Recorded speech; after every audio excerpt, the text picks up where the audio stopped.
क्या बनने जा रही है गजनी 2? आखिर किसके लिए खून की चिट्ठी लिख दी थी आमिर खान ने? क्या है लंदन वाली गर्लफ्रेंड और बच्चे की कहानी? क्या आमिर खान का दंगल में उनकी बेटी बनी फातिमा से है कोई खास रिश्ता? हेलो फ्रेंड्स, आप देख रहे हैं बॉलीग्राज स्टूडियोज। मैं सोनिका जयाल बात करेंगे गजनी 2 की, लेकिन उससे पहले आमिर से जुड़े इंटरेस्टिंग फैक्ट्स की, तो ये वीडियो आखिरी तक ज़रूर देखिएगा। दोस्तों, बॉलीवुड के जाने माने superstar mister perfectionist Aamir Khan के बारे में कौन नहीं जानता। अपने एक्टिंग के दम पर इंडस्ट्री में धाक जमा चुके आमिर खान ने फिल्मों के अलावा अपनी निजी जिंदगी को लेकर भी खासा चर्चाओं में रहते हैं। तो चलिए आज हम आपको बॉलीवुड के हानिकारक बापू की लव लाइफ के बारे में बताते हैं। दोस्तों, रीना दत्ता उनके घर के सामने ही रहा करती थी, जिसके बाद आमिर को उनसे एक तरफा प्यार हो गया। प्यार में आमिर इतने पागल हो गए कि उन्होंने खून से एक चिट्ठी लिखी, अपने खून से लथपथ एक चिट्ठी लिखी, और उनके इस कदम के बाद रीना ने उन्हें दोबारा ऐसा करने के लिए फटकार भी लगाई कि अगर तुम दोबारा ऐसा करोगे तो ठीक नहीं होगा। हालांकि फिर धीरे धीरे रीना को भी उनसे प्यार हो गया, लेकिन इन दोनों के धर्म अलग थे, जिस वजह से शादी में काफ़ी दिक्कतें आ रही थी।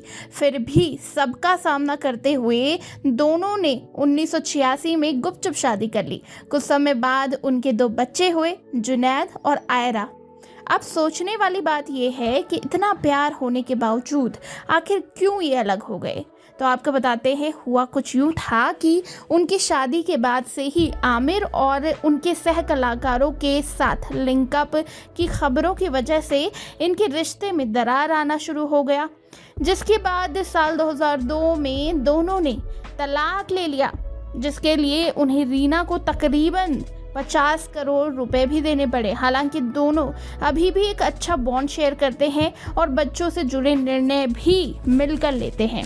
रीना से तलाक के कुछ साल बाद अचानक फिर से आमिर फिल्मों के बजाय अपनी निजी जिंदगी को लेकर सुर्खियों में आ गए।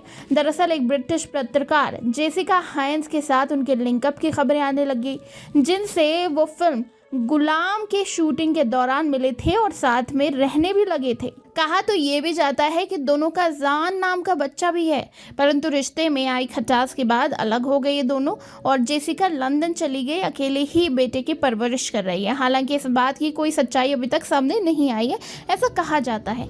उसके बाद उनकी बेस्ट फिल्म कहे जाने वाली लगान ने उनकी पर्सनल और प्रोफेशनल लाइफ को चेंज करके रख दिया। किरण राव से पहली बार मुलाकात उनकी इसी फिल्म के सेट पर हुई।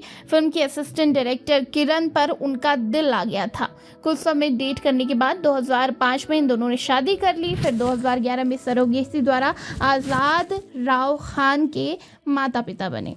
रिपोर्ट्स की माने तो फिल्म दंगल में आमिर की को स्टार रही एक्ट्रेस फातिमा सना शेख से भी उनके करीबी रिश्ते थे। हालांकि इन खबरों पर फातिमा ने कहा कि वो आमिर को अपना लाइफ गुरु और मार्गदर्शक मानती हैं। अपनी फिल्मों से लोगों के दिलों में राज करने वाले आमिर खान की पर्सनल लाइफ की कहानी बेशक ही दिलचस्प है। रीना और किरण के बारे में तो आप शायद जानते ही होंगे, पर हमें उम्मीद है कि जेसिका और फातिमा से उनके रिश्ते के बारे में आपको नहीं पता होगा। इसके बारे में आपका क्या विचार है, कि आपने सुना था, हमें ज़रूर बताइएगा। गजनी 2 की बात कर, पिछले साल ही इसकी अनाउंसमेंट हुई है और जल्द ही इस फिल्म में काम किया जा रहा है, स्क्रिप्टिंग पर काम किया जा रहा है। और आमिर खान की सुपर हिट फिल्म रही थी गजनी, और गजनी 2 का सभी को इंतजार है। आप कितना वेट कर रहे हैं इस फिल्म का, नीचे कॉमेंट सेक्शन में ज़रूर बताइएगा। और इसी तरह के दूसरे दिलचस्प किस्सों, बॉलीवुड अपडेट्स के लिए सब्सक्राइब करिएगा हमारे चैनल बॉलीग्राज स्टूडियोज को।